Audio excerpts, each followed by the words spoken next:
Now I want to show you something interesting with this row span and col span.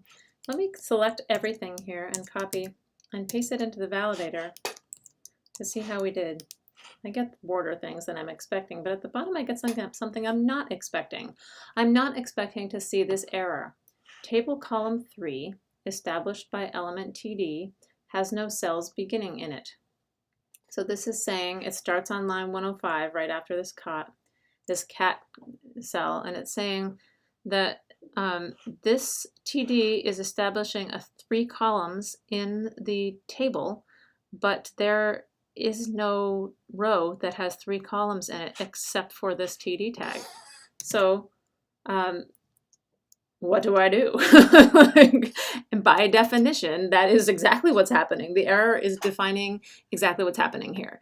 This is defining 2 columns, but there is not actually a cell available that says what the width of this 3rd column should be. We just don't know.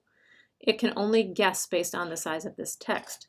So really the only way to get around this HTML error is to make something other than what we have here in the example. And that would be that you would have to have at least one row somewhere in this table that is defining the width of those 3 columns. So something like this, for example. Let's just make an empty one.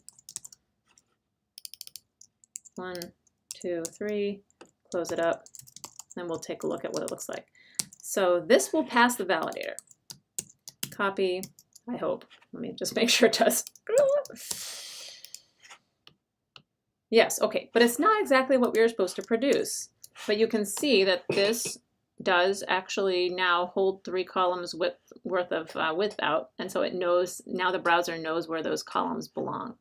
This is not what we were supposed to produce. What the slides ask us to produce is an error actually in the validator, but I think we're just, the good news is it's so rare that you use col span and row span for anything productive in web pages that this is mostly an exercise to make sure you understand TR and TD, but in production, you can kind of forget that you know about col span and row span in terms of layout. Onward to some practice.